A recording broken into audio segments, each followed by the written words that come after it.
Sveiki, bičiuliai. Aš jums parodysiu patį paprasčiausią ir pigiausią būdą, kaip iš rėmus išlydinti korius. Gauti vašką. Taip, tai tam reikalinga pirmiausia ložavietė, indas, kuo didesnis, to geriau yra. Taip, malkų, popierio. Šitam indui aš naudoju mažiausiai 30 litrų, čia su atsarga visiems. Taip, vandenį aš pilu į indą, pilt geriausia, kuo daugiau, bet kai per daug įpili, kai užverda, jis per viršų pradeda bėgti ir užgesina ugnį. Taip, kai užverda vanduo, pirmiausia aš dedu šitos rėmelius, vėliau dedu su koriais. Vandens įpilu maždaug va tiek, kad įdėjus rėmelius, užvirus vandeniu, nebėgtų per viršų. Užvirė vanduo, dedam rėmus.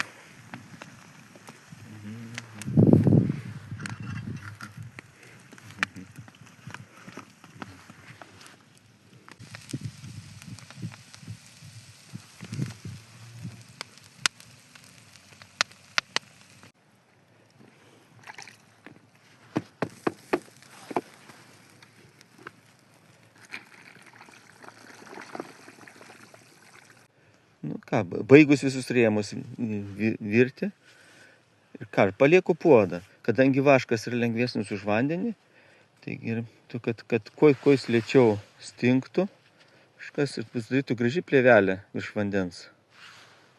Kitą dieną aš atvažiuosiu.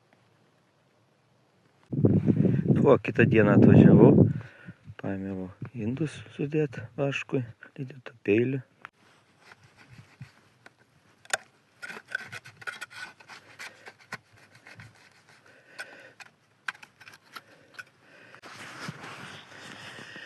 Ištraukiu gabalą ir apačią nuvalau su peiliu.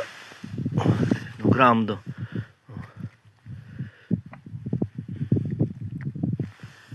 Sekančią dieną paimu visus korius.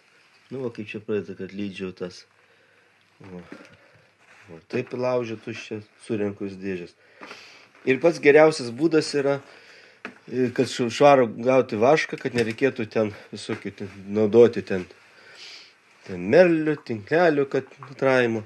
Perku prekybos centruose paprašius sultims garinti puodą. Taip. Apačioj pilam vandenį ir viršus sudedam.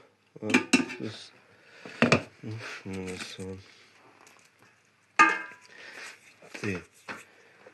Čia verda ir bėgs skystis į apačią.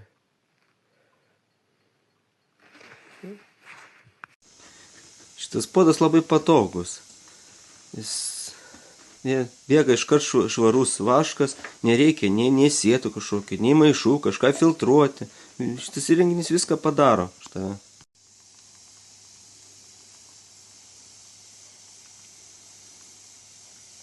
3-4 valandų žiūrim, kas gavosi. Kaip čia ištraukti dabar.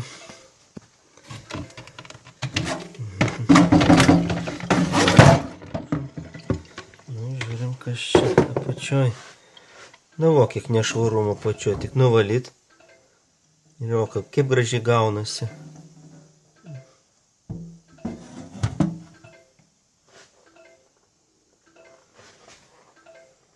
Tai ir liko paskutinis darbas, nuvalyti su peiliu nešvarumus nuo vaško.